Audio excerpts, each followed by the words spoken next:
성령 충만과 마지막 시대라는 제목으로 함께 말씀을 나누려고 합니다. 우리 1절부터 4절까지의 말씀을 한번 같이 읽도록 하겠습니다.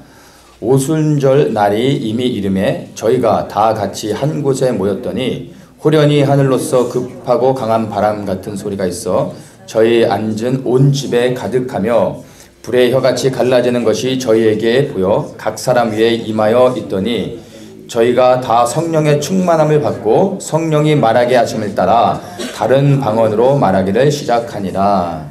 아멘. 드디어 사도행전 2장에서 오순절 성령의 강림이 하심이 임했습니다.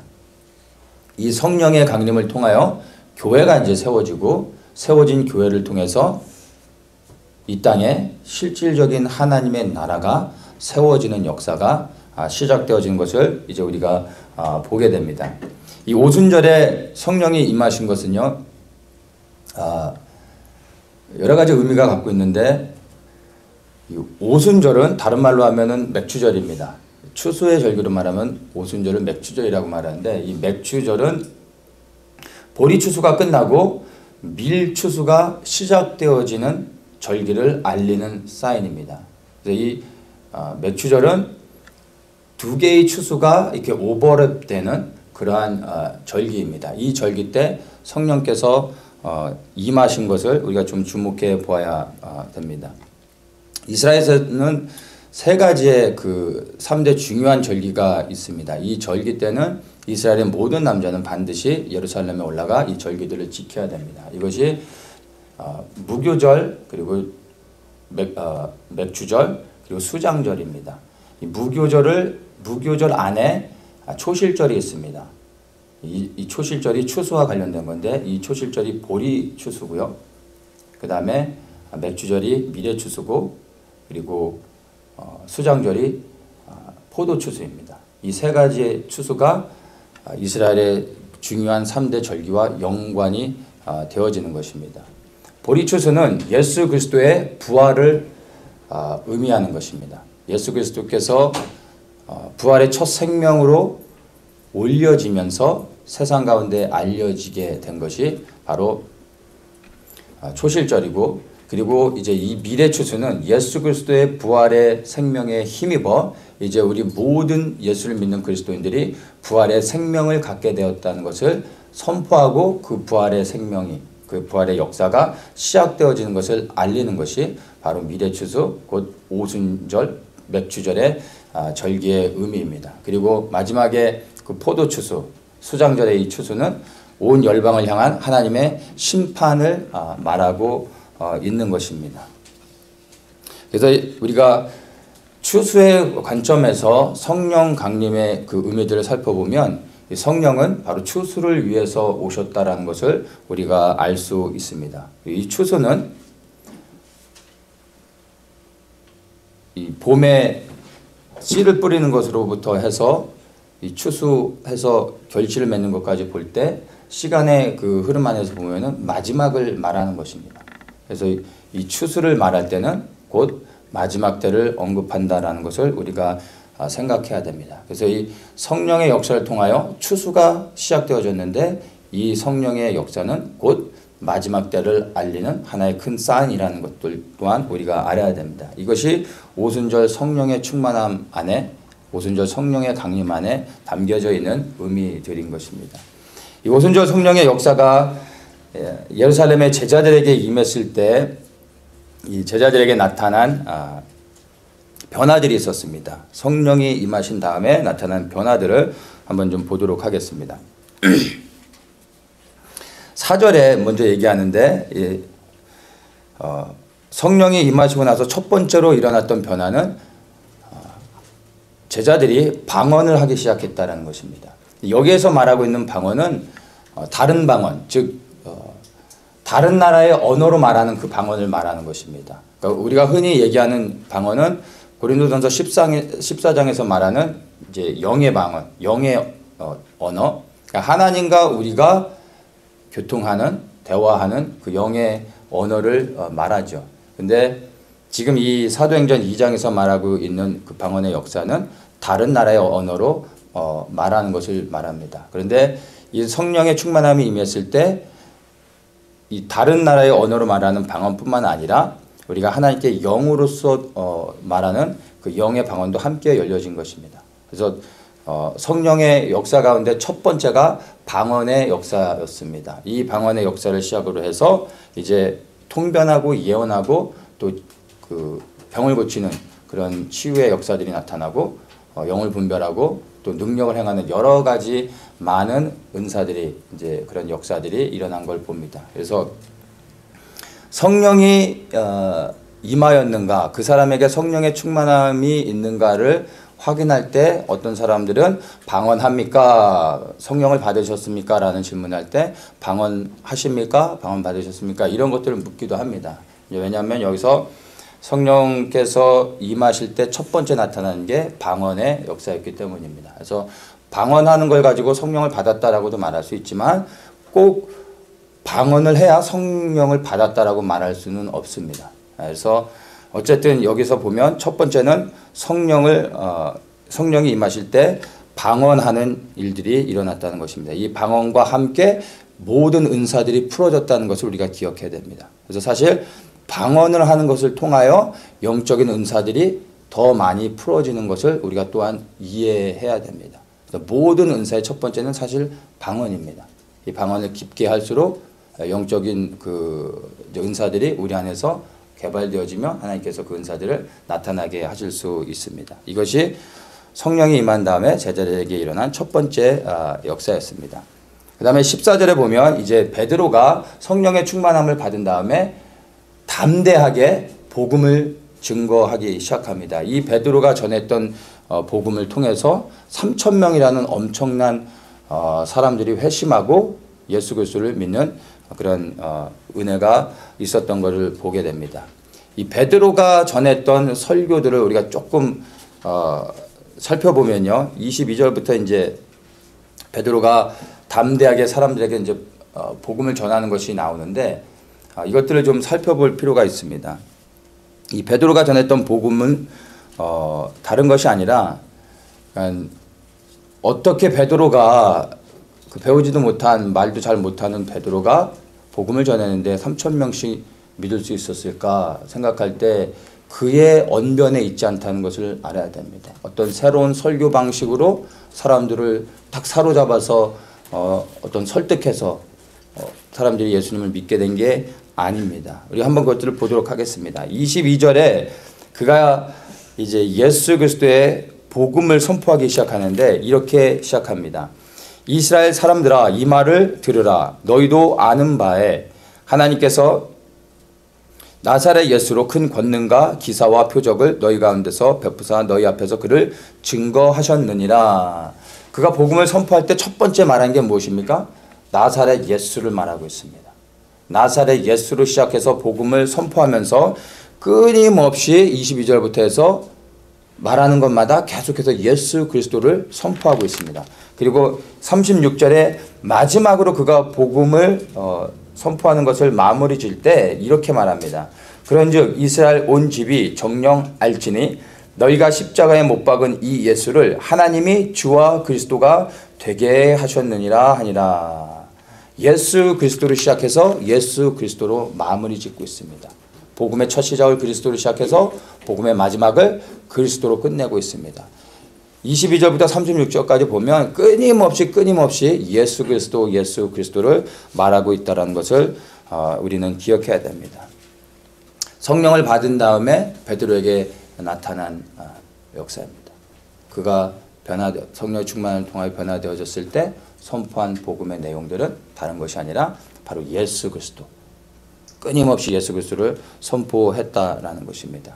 오늘날 우리에게 성령의 충만을 받은 우리들에게 정말로 선포되어야 될 것이 다른 것이 아닌 예수 그리스도입니다. 우리가 예수 그리스도만을 끊임없이 선포해야 됩니다. 예수 그리스도를 선포한다는 게 무엇입니까? 그냥 예수만을 말하는 것이 아니라 예수 그리스도에서 말한다는 것은 하나님이신 예수님이 이 땅에 우리를 구원하기 위해 인간의 몸을 입고 오신 것으로부터 시작해서 그분이 우리의 죄를 위해 죽으셨고 부활하심으로 우리의 주인이 되셨고 승천하셔서 성령을 보내주셨으며 이제 그 예수 그리스도께서 다시 오셔서 열방을 통치하게 될 거라는 것입니다. 이것을 말하는 것입니다. 이것을 선포하는 것이 예수 그리스도를 말한다는 것입니다.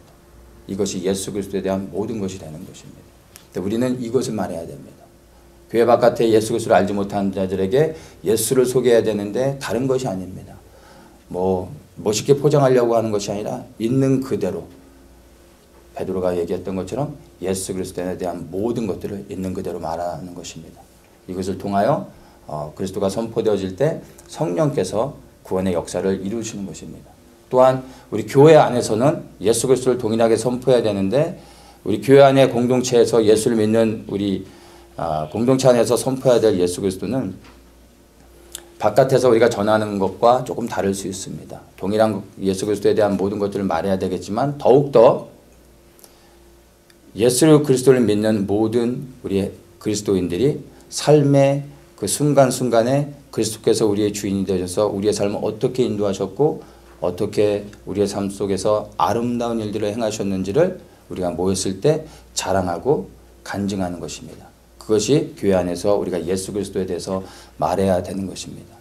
어떤 사람들은 교회 안에서 예수 그리스도를 말하는 것이 별로 필요 없다라고도 말합니다. 왜냐하면 다 믿는 사람들이 모여있기 때문에 예수 그리스도를 말할 필요가 없지 않느냐라고도 말을 합니다. 그런데 그렇지 않습니다, 여러분. 세상 바깥에서 교회 바깥에서 예수 그리스도를 또 말해야 되지만 더욱더 교회 안에서 우리는 예수 그리스도를 말해야 되는 것입니다. 왜냐하면 예수 그리스도의 생명이 우리 안에 정말 있다면 우리 안에서 무엇이 나오겠습니까? 예수 그리스도가 나올 수밖에 없는 것입니다. 그리스도를 자랑할 수밖에 없는 것입니다. 그래서 세상에서 예수 그리스도도 말해야 되지만 더욱더 교회 안에서 여러분 우리 안에서 건드리면 나오는 것이 예수 그리스도가 되길 원합니다. 그 예수 그리스도의 선포를 통하여 정말 하나님께서 모든 영광을 받기를 원합니다. 사실은 교회 안에 예수 그리스도에 대해서 들어야 될 사람들이 사실 너무 많습니다. 우리 먼저 예수 그리스도에서 끊임없이 들어야 됩니다. 내 삶 속에서 역사하시며 나를 인도하시는 그 그리스도에 대한 감사의 고백도 있지만 또 내 주변의 다른 형제와 자매들 통해 만나주시고 그 삶 속에서 역사하시는 동일한 하나님의 그 은혜들을 우리가 들을 때 우리가 힘을 얻고 그 신실하신 하나님을 찬양하게 될 수 있는 것입니다. 그래서 우리는 끊임없이 그리스도를 자랑할 수 있어야 됩니다. 그래서 정말 우리 교회 안에서 예수 그리스도만을 선포하고 자랑하는 그러한 역사가 있기를 축복합니다. 이 베드로가 예수 그리스도로 시작해서 예수 그리스도로 마쳤던 이유는 단 한 가지입니다. 그가 성령의 충만함을 받았기 때문입니다. 성령의 충만은 곧 예수 충만인 것입니다. 성령이 하시는 일이 곧 예수 그리스도를 증거하는 것입니다. 하나님과 우리 사이의 중보자는 그리스도이십니다. 그런데 우리와 그리스도 사이의 중보자는 성령 하나님이십니다. 그래서 성령 하나님이 우리 안에 임하셔서 그리스도를 끊임없이 기억나게 하시고 끊임없이 말하게 하시고 그리스도를 믿게 하시며 그리스도 앞에 나아가게 만듭니다. 그리하여 우리가 성령의 인도하심을 통하여 그리스도를 붙잡을 때 그리스도께서 우리를 하나님께로 인도하게 되는 것입니다. 이것이 구원을 이루어가는 과정입니다. 그래서 정말로 우리가 성령의 충만함을 받았다면 나는 예수 그리스도를 말하고 있는가? 예수 그리스도로 충만한가? 라는 것을 우리가 정말 생각하기를 바랍니다. 42절에 보면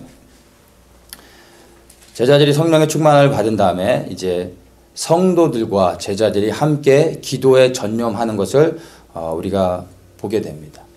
성령의 충만을 받았더니 이제 성도들이 모여서 기도하기 시작합니다. 어디에 모입니까? 바로 하나님의 성전, 교회에 모여서 함께 기도하기 시작합니다. 오늘날 교회를 보면 모든 것이 다 갖춰져 있습니다. 예배당도 있고 많은 예배들도 있습니다. 그리고 수많은 프로그램들도 있습니다. 성경 공부도 많이 합니다. 좋은 세미나도 엽니다. 그런데 기도는 하고 있는지 우리는 좀 퀘션해 볼 필요가 있습니다. 형식적인 어떤 기도의 모양들과 모임들은 있지만 그 기도가 무엇을 위한 것인지 어떠한 기도들인지 우리가 사실 살펴볼 필요가 있습니다. 성령의 충만함을 받은 제자들이 모여서 함께 기도하기 시작했습니다. 무엇을 위해 기도했겠습니까? 실질적으로 이 땅에 임한 영광스러운 그리스도의 나라를 위하여 이들은 기도했던 것입니다. 우리의 문제를 위해서, 교회를 위해서, 그 어떠한 다른 것을 위해서도 기도해야 되겠지만 성령의 충만을 받은 제자들이 모여서 기도했던 것은 단 하나인 것입니다. 하나님의 나라와 그 의를 구하는 것. 바로 이 땅에 이루어질 하나님의 실질적인 그 나라를 위하여서 기도했던 것입니다. 우리가 정말 성령의 충만함을 받은 공동체라면 우리는 그 어느 때보다 더욱더 모여서 기도해야 됩니다. 이 땅에 곧 임할 하나님의 나라를 위해서 우리는 간절히 기도해야 됩니다. 더욱더 기도해야 됩니다. 그 기도의 능력을 받기 위해서 또한 더욱더 성령의 충만함을 구해야 되는 것입니다. 오직 성령의 충만함 안에서 기도할 때 하나님의 나라를 위하여 기도할 수 있게 됩니다. 이 성령의 충만함 없이 우리가 기도하게 되면 하나님의 나라를 구할 수 없습니다. 육신의 것들을 구할 수밖에 없고 우리의 기도는 하나님께 상납되지 아니하는 것입니다. 우리의 기도하는 것들이 육신을 위한 것이라면 응답되어진다 할지라도 그것은 하나님과 상관이 없는 것입니다. 하나님 앞에 섰을 때 우리가 하나님 앞에 드러낼 것이 아무것도 없는 것입니다. 성령의 충만함을 받은 후에 우리가 기도해야 될 것은 단 하나, 이 땅에 임한 하나님의 나라와 영광을 위한 것입니다. 그러한 그것을 위해서 성령의 충만함을 받기를 축복합니다. 43절에 보면 이제 성령의 충만함을 받은 다음에 이제 제자들에게 기사와 표적이 나타나는 것을 또 보게 됩니다. 기사와 표적은 치유와 축사를 말하는 것입니다. 병이 고쳐지고 그 다음에 귀신이 떠나가는 이러한 일들을 말하는 것입니다. 예수님께서 이 땅에 오셔서 사역을 시작하시면서 하나님 나라의 복음을 전했을 뿐만 아니라 또한 그 복음과 함께 가는 모든 곳곳마다 귀신을 쫓아내고 병을 고치셨습니다. 하나님 나라의 복음을 전하시고 치유와 축사를 통해서 하나님 나라의 능력을 보여주셨습니다. 치유와 축사를 통해 기적을 통해서 예수 그리스도가 또한 하나님이심을 드러내셨던 것입니다. 그래서 오늘날 동일하게 그 예수 그리스도께서 행하셨던 모든 능력은 성령의 능력이었던 것입니다. 성령의 능력 안에서 예수님께서 행하셨습니다. 그리고 승천하시고 그 성령을 우리 가운데 보내주신 것입니다. 그 성령께서 오순절에 임하셨던 것입니다. 그러면 동일한 성령이 우리 안에 있다면 예수 그리스도께서 행하셨던 모든 그 권능들이 우리에게도 나타날 수 있습니다. 우리가 하는 것이 아니라 바로 예수 그리스도 안에서 그 모든 능력을 행하셨던 성령 하나님께서 우리 안에서 동일한 일들을 행하실 수 있는 것입니다. 문제는 우리가 그러한 믿음이 없다라는 것이죠. 우리가 성령의 충만을 받았으면 예수께서 행하셨던 동일한 권세와 능력들, 이 권능이 우리 안에서 나타나야 됩니다. 왜냐하면 오늘날에도 여전히 예수를 믿으면서도 마귀의 권세 아래 고통당하고 있는 수많은 사람들이 있습니다.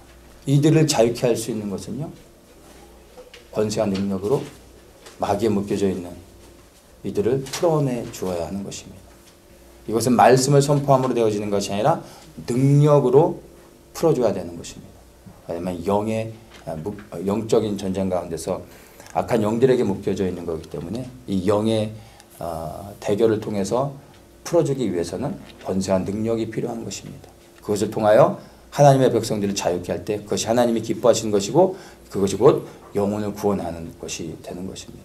그리고 그것을 통하여서 우리가 드러나는 것이 아니라 우리가 증거하는 예수 그리스도가 영광을 받으시고 복음이 더욱더 확장되어지는 것입니다. 그리고 그것을 통해 우리는 더욱더 예수 그리스도를 전할 수 있어야 되는 것입니다. 46절에 보면 이제 또한 마음을 같이하여 모이기를 힘쓰고 하나님을 찬양했다라고 말합니다. 성령의 충만을 받은 자들이 했던 것입니다. 동일하게 우리가 성령의 충만함을 받았다면요, 모이기에 힘써야 됩니다. 그리고 모여 함께 하나님을 찬양해야 됩니다.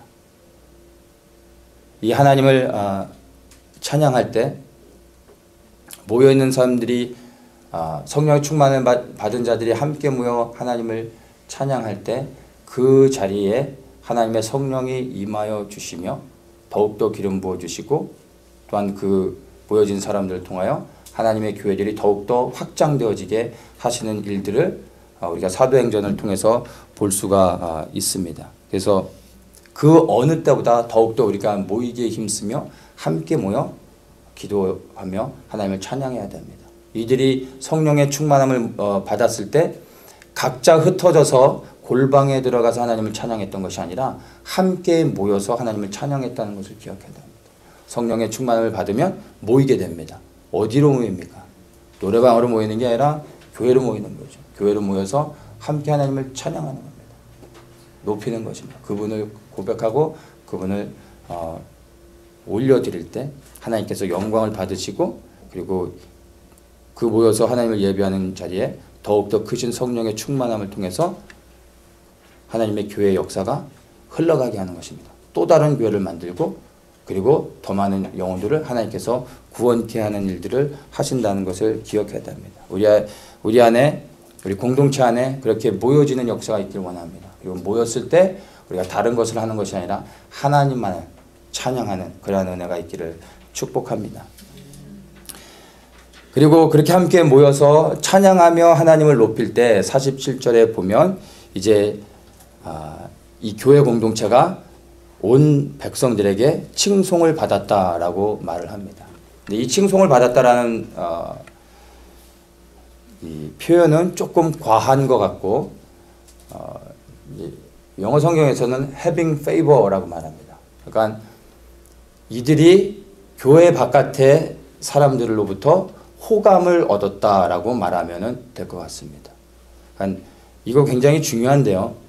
우리가 함께 모여서 예배드리며 함께 즐거워하고 함께 하나님을 찬양할 때 우리가 살펴봐야 되는 것이 있습니다. 그냥 우리끼리 너무 좋아서 그냥 이 안에서만 머물러 있고 그냥 우리 안에서 좋은 것으로 만족하고 끝나서는 결코 안 됩니다. 우리가 좋다고 해서 우리 공동체 안에서 우리끼리 만족한다고 해서 그것이 외부에서 우리 공동체를 보는 사람들로 하여금 동일한 평가를 받게 하는 것은 아닙니다. 우리 공동체 안에서 정말로 우리가 서로를 존중하며 사랑하며 즐거워하고 기뻐하는 일들이 감사한 일이지만 외부의 다른 우리 공동체 바깥의 사람들이 우리를 볼 때 우리를 호감을 갖고 있는지 그리고 우리를 칭찬하며 그리고 우리에게 좋은 평가를 하고 있는지를 돌아봐야 됩니다. 왜냐하면 47절에 이렇게 말합니다. 하나님을 찬미하며 또 온 백성에게 칭송을 받으니 주께서 구원받는 사람을 날마다 더하게 하시니라. 구원받는 사람을 날마다 더하게 하기 위함입니다. 교회가 외부의 사람들로부터 칭찬을 받을 때 바깥에 있는 사람들이 교회에 관심을 갖게 되고 교회에 모여들게 되는 것입니다. 이 사람들은 무엇 때문에 이렇게 서로를 기뻐하고 즐거워하며 그리고 함께 존중해주며 선한 일들을 하고 있는가 들어오고 싶어서 들어가서 보기 원하는 것입니다. 그리고 이들이 믿는 예수가 누구인지 어떤 분인지 듣기 원하는 것입니다. 그러는 가운데 구원받는 역사들이 일어났다는 것입니다. 우리 공동체가 외부에서 정말로 존경과 칭찬과 그런 축복을 받는 공동체 되길 원합니다. 바로 그것은 다른 것이 아닌 더 많은 자들이 생명을 얻고 구원을 받아야 되기 때문입니다. 그것을 위해서 우리 공동체가 더욱더 외부에 흘러가는 그 향기가 아름다워야 되는 것입니다. 단 하나 바로 구원을 위한 것입니다. 믿는 자들을 외부의 사람들이 신뢰함으로 인하여 결국에는 그리스도를 믿게 된다는 것을 기억하십시오. 이것이 바로 성령 충만함이 받은 공동체 안에 일어났던 일들입니다. 우리 더처치에 성령의 권능이 임하기를 정말 축복합니다. 그 권능을 통하여 그 권능을 가지고 그 권능으로 예수 그리스도를 영광스럽게 하시기를 축복합니다. 그 권능을 가지고 그리스도의 이름을 높이며 그리스도의 이름으로 수많은 묶여있는 영혼들을 자유케 하기를 원합니다. 자나깨나 안지나 서나 그리고 오직 예수 그리스도를 선포하시기를 축복합니다. 우리를 언제 누가 우리를 건드려도 우리 안에서 예수 그리스도가 선포되어지기를 원합니다. 그분의 선하심을 자랑하십시오. 또한 더욱더 교회 모여 기도에 힘쓰기를 축복합니다. 정말로 지금은 그 어느 때보다도 더욱더 우리가 기도에 힘써야 될 때입니다. 모여서 우리가 다른 것을 하는 것이 아니라 더욱더 간절히 기도하는 것입니다. 그래서 이 땅에 무너진 이 성을 막아설 그러한 중보자들을 하나님이 여전히 지금도 찾고 계십니다. 그러한 일들을 해야 되는데 그것은 바로 기도를 통해서 되어지는 것입니다. 그리고 누군가의 간절한 기도를 통하여 오늘도 하나님께서 그 기도를 사용하셔서 묶여있는 그리고 고통받고 있는 하나님의 백성들을 구원하기 원하시는 것입니다. 누군가는 그 영혼을 위해 기도해야 되는 것입니다. 그 기도가 채워질 때 하나님께서 구원의 역사를 이루어갈 수 있는 것입니다. 바로 기도하는 자들을 찾고 계십니다. 그래서 우리가 더욱더 모여서 간절히 기도하며 하나님의 마음을 품고 나아가야 되는 것입니다. 그리고 또한 이 더처치가 정말 마지막 시대에 구원의 방주의 역할을 감당하는 공동체 되기를 원합니다. 이 모든 것이 성령의 충만함 안에서 되어질 수 있는 것입니다. 성령 없이 아무것도 행할 수 없음을 기억하셔야 됩니다. 오순절에 성령의 역사가 임하기 전에 제자들은 아무것도 아니었습니다. 그들이 예수 그리스도와 함께 사역했던 것들은 그리스도와 함께 있었기 때문이었던 것입니다. 그리스도가 떠난 이후에 40일간의 예수 그리스도께서 죽으시고 나서 부활하셨지만 제자들은 두려워 떨며 그리스도와 함께 있을 때 행했던 그러한 역사들을 아무것도 하지 못했습니다. 복음도 전하지 못했습니다. 예수님이 떠나신 이후에는 두려워 떨고 문을 잠그고 숨어 있을 수밖에 없는 연약한 자들이었습니다. 근데 성령의 역사가 그들 위에 임할 때 그들은 변화되어졌습니다. 예수 그리스도와 함께 있을 때보다 더욱더 담대한 가운데 복음을 증거할 뿐만 아니라 놀라운 능력들을 행하였습니다. 성령 없이는 아무것도 할 수 없습니다. 그러나 성령이 우리 안에 임하시면 우리가 동일하게 이 사도행전에서 일어났던 놀라운 역사들과 같이 제자들의 이 변화된 삶을 우리가 보는 것처럼 놀라운 일들을 할 수 있음을 우리가 기억하기 원합니다. 그래서 더욱더 그 어느 때보다 더욱 성령의 충만함을 구하며 그 성령의 충만함 안에서 주님의 부르신 모든 사역들을 그 일들을 감당하는 우리 모든 공동체 되기를 축복합니다. 이 오순절에 성령께서 임하셨을 때 이 성령의 역사를 사람들이 이해하지 못해서 오해하기 시작했습니다. 그때 이제 베드로가 오순절에 임했던 성령의 충만함의 역사를 이제 설명해 줍니다. 근데 이 베드로가 설명해 주는 것이 우리가 살아가고 있는 이 시대 가운데 주는 메시지가 있습니다. 우리 17절부터 21절까지의 말씀을 한번 같이 읽도록 하겠습니다. 하나님이 가라사대 말세 내가 내 영으로 모든 육체에게 부어주리니 너희의 자녀들은 예언할 것이요 너희의 젊은이들은 환상을 보고 너희의 늙은이들은 꿈을 꾸리라. 그때 내가 내 영으로 내 남종과 여종들에게 부어주리니 저희가 예언할 것이요 또 내가 위로 하늘에서는 기사와 아래로 땅에서는 징조를 베풀리니 곧 피와 불과 연기로다. 주의 크고 영화로운 날이 이르기 전에 해가 변하여 어두워지고 달이 변하여 피가 되리라. 누구든지 주의 이름을 부르는 자는 구원을 얻으리라 하였느니라. 아멘. 우리가 읽은 이 본문의 말씀은 사실 베드로가 성령 충만에 임한 그 역사를 오해하고 있는 사람들에게 해주는 답변인데 이것은 베드로의 말이 아니라 사실은 요엘서의 예언의 말씀입니다. 요엘의 예언을 인용하면서 이 말을 하고 있는데 사도행전 1장에 보면 예수님께서 성령 침례를 약속하셨을 때 제자들이 즉시로 물었던 것이 이스라엘의 나라가 회복되는 것이 이때입니까? 라는 질문을 했어요. 이스라엘이 회복된다는 것은 유대인들에게 있어서 곧 메시아의 재림을 이야기하는 것입니다. 메시아가 오신다는 것은 세상의 끝, 종말을 말하는 것이죠. 그래서 제자들이 성령 침례에 대해서 들었을 때 즉시로 보였던 반응은 이스라엘 회복뿐만 아니라 그러면 세상이 끝나는 것입니까? 라는 마지막 때에 대한 질문을 했던 것입니다. 자, 그리고 이제 베드로가 성령의 충만함을 받은 이후에 이 요엘의 예언을 인용하면서 선포하고 있습니다.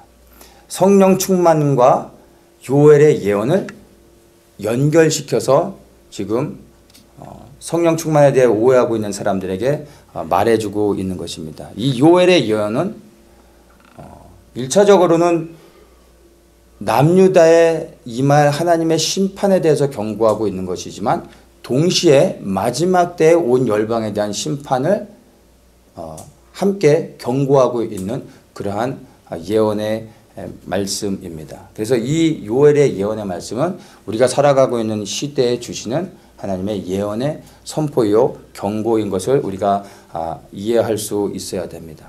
그래서 성령을 받기 전에 제자들이 마지막 때에 대한 퀘션들을 했던 거예요. 그러면 이 성령이 임하신다는 것은 그러면 이제 마지막 때가 된다는 얘기입니까? 라고 퀘션을 하면서 궁금해하면서 질문을 했던 것입니다. 근데 이 성령의 충만함을 받은 다음에는 베드로가 이 요엘의 이 마지막 때에 대한 예언을 담대히 선포함으로 시작하고 있어요.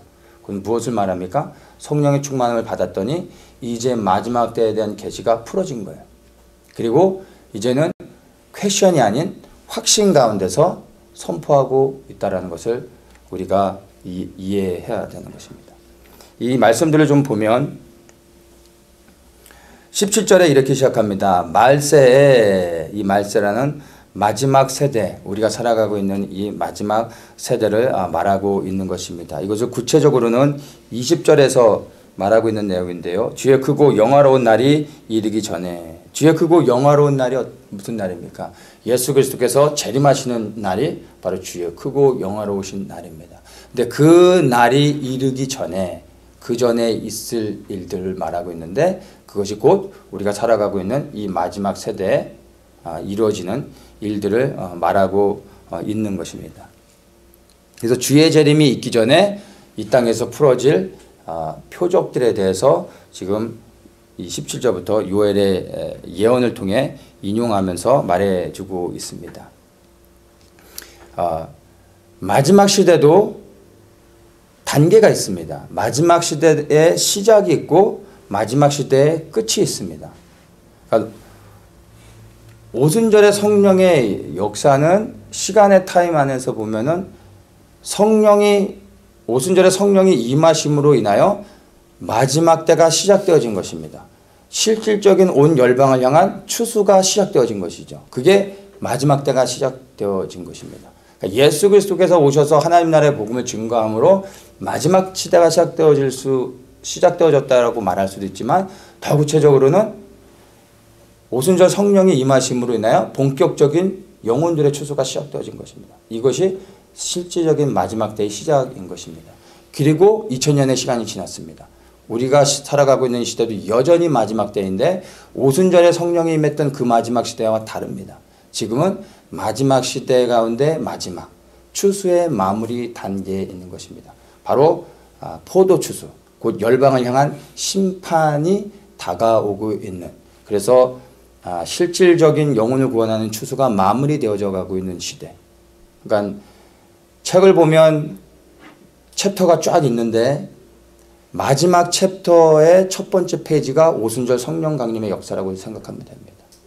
그리고 지금 우리가 살아가고 있는 이 시대가 마지막 챕터 가운데 이제 마지막 남은 한 페이지라고 생각하면은 그 타임라인을 이해할 수 있는 것입니다. 그래서 이 마지막 시대 가운데서도 바로 추수의 끝 심판을, 그 심판의 시대에 우리가 살아가고 있다는 것을 인식할 수 있어야 됩니다. 27절에 이 마지막 때에 대한 것들을 뭐라고 언급하냐면요, 모든 육체에 성령을 부어준다라고 말하고 있습니다. 이 모든 육체는 세상의 모든 사람들이 아니라 즉 예수가 나의 그리스도가 되어져서 그리스도를 위해 살아가는 참된 그리스도인들을 말합니다.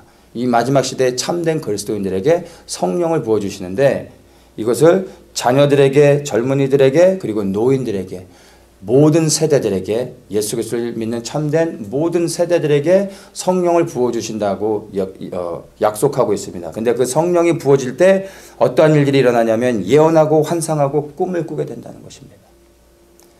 예전부터 예언이 있었고 환상을 보는 사람들이 있고 또 꿈을 꾸는 사람들이 있었습니다. 그런데 여러분 우리가 살아가고 있는 시대를 보면요. 그 어느 때보다 예언과 환상과 꿈이 차고 넘칩니다.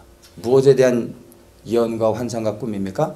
다시 오실 예수 그리스도에 대한 예언의 말씀들이 그리고 환상들이 그러한 꿈이 수많은 사람들 통하여서 선포되어지고 있습니다. 그 어느 때보다도 더욱더 많이 예수 그리스도의 다시 오심과 관련된 많은 예언들, 환상들, 꿈들이 풀어지고 선포되고 있다는 것을 기억해야 됩니다.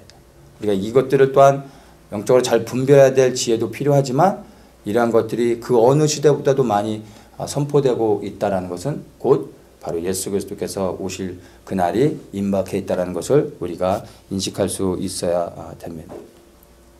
18절에 보면 내 영으로 내 남종과 여종들에게 부어주겠다라고 말씀합니다. 마지막 때에 있을 일입니다.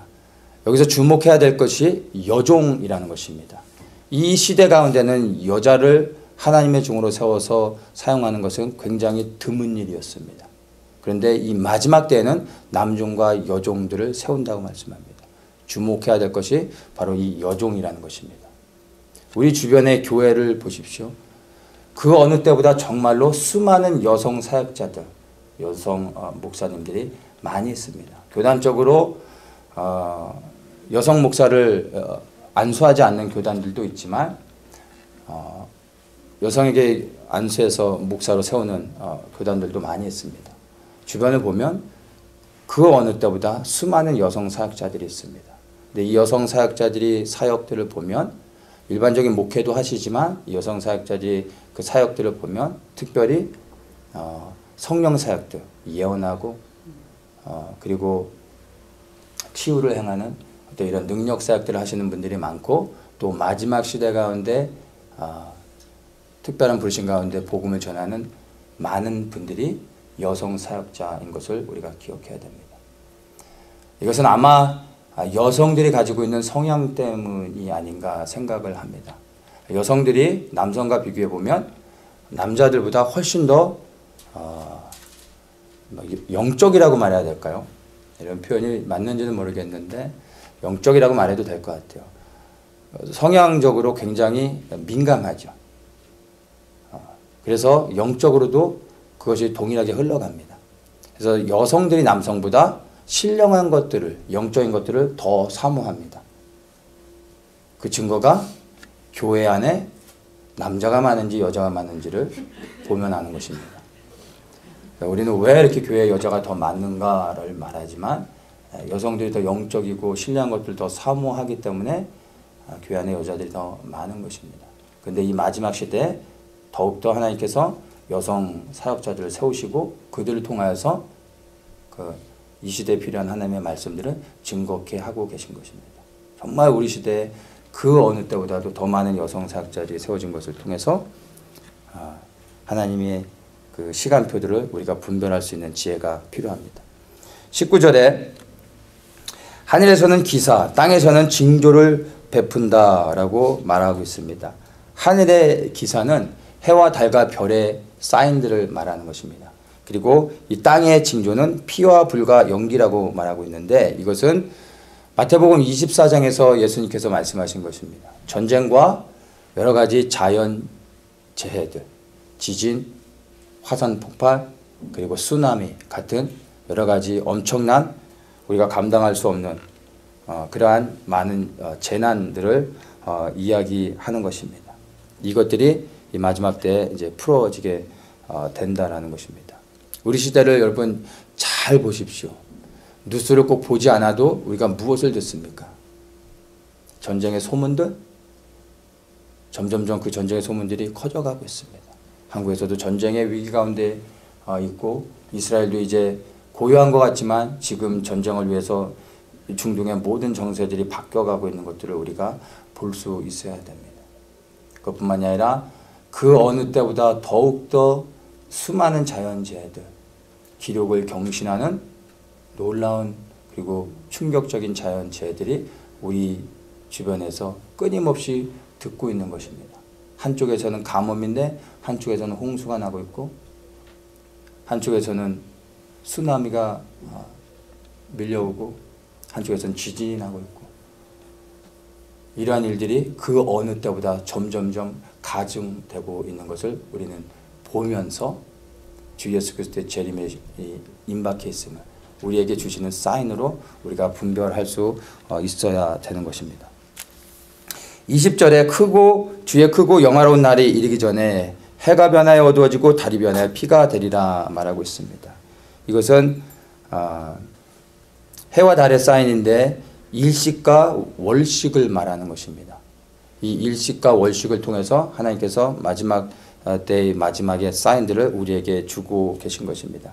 이 해는 온 세상을 상징하는 겁니다. 태양은 온 세상을 상징하고 달은 이스라엘을 상징한다라고 볼 수 있습니다. 그래서 태양은 이방인을 향한 사인이고 달은 유대인을 향한 사인이라고 말할 수 있습니다. 아시아는 다 달을 기준으로 해서 시간표를 잡죠. 그리고 서구 세계는 이제 태양을 기준으로 해서 시간표를 잡습니다.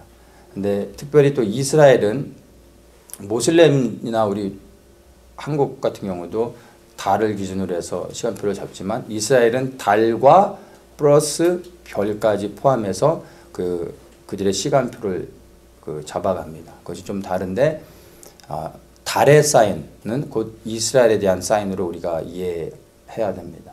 그리고 태양은 온 열방에 대한 사인으로 우리가 이해할 수 있어야 됩니다. 그래서 예수 그리스도께서 십자가에 못 박혀 죽으실 때 해가 어두워졌습니다.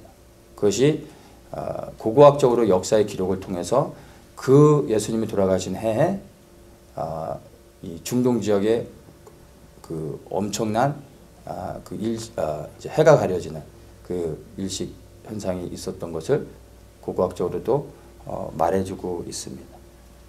자, 그래서 해가 어두워지고 달이 피가 된다는 것은 일식과 월식이 동시에 일어난다라는 것입니다. 이 사인들을 통해서 이 마지막 시대를 우리가 분별해야 된다는 것입니다. 이러한 모든 현상들이 주의 크고 영원한 날, 곧 예수 그리스도의 재림 전에 있게 될 일이라는 것을 우리에게 말해주고 있습니다. 그래서 정말 그러한 사인들을 우리가 와치업해야 되고 또 이런 것들을 잘 분별해야 됩니다. 모든 일식과 월식이 예수 그리스도의 재림에 대한 사인은 아닙니다. 그런 것들을 보면서 분별할 수 있는 지혜도 필요하지만 우리가 그것들을 그냥 세상에 일어나는 반복적으로 일어나는 그런 하나의 현상으로서 무시해서는 안 되고 잘 분별하는 가운데 하나님의 지혜를 구해야 되는 것입니다. 그런데 정말 우리에게 이러한 일들이 일어나고 있는 것들을 우리가 보아야 됩니다.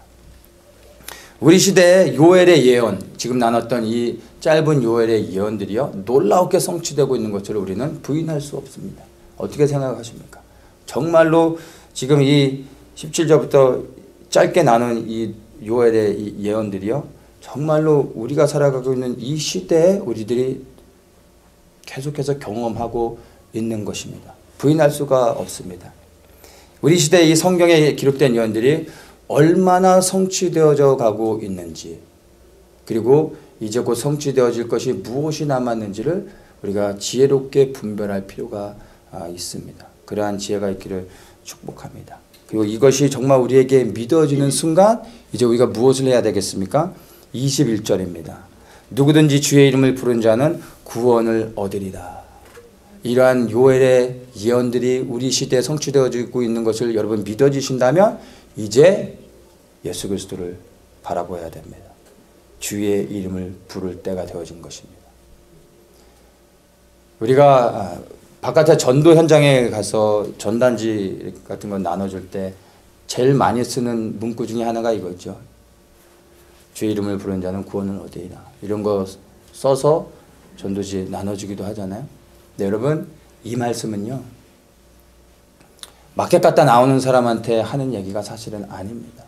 그냥 편안하게 예수 그리스도 없이도 행복하게 잘 살고 있는 사람들한테 하는 이야기가 아닌 것을 우리가 인식해야 됩니다. 임박한 하나님의 심판을 깨닫고 두려워 떠는 가운데 있는 자들에게 주시는 하나님의 마지막 구원의 초청인 것입니다. 믿지 않는 사람들에게 주시는 말씀이 아니라 바로 믿는 자들에게 주신 하나님의 경고이며 또한 하나님의 사랑의 축복으로 초청하는 하나님의 그 복음의 초청인 것을 우리가 기억해야 되는 것입니다. 저는 우리 성도님들 앞에 분명하게 말씀을 드릴 수 있습니다. 주님의 재림이 정말로 임박해 있습니다. 물론 저는 그 시기가 언제인지 알 수는 없습니다. 그 시기를 아는 것이 그렇게 중요한 것은 아닙니다. 정말 중요한 것을 그것이 예수 그리스도의 재림이 정말로 임박해 있다라는 것을 우리가 다 공감해야 됩니다. 그리고 그것이 믿어져야 됩니다. 그것이 믿어질 때 비로소 이제 우리가 무엇을 해야 되는지가 보여지게 되는 것입니다. 이것이 믿어지는 자에게 21절에 이 말씀을 하는 것입니다. 누구든지 주의 이름을 부르는 자는 구원을 얻으리라. 이 말씀의 의미가 무엇인지 아닙니까? 예수 그리스도께로 돌아가야 된다는 얘기입니다. 이제는 그리스도께로 돌아가야 될 때가 된 것입니다. 예수님을 믿는다고 말하지만 예수 그리스도를 떠나 살아가고 있는 수많은 사람들이 교회 안에 넘쳐나는 것입니다. 이제는 그리스도께 다시 돌아가야 될 때가 되어진 것입니다.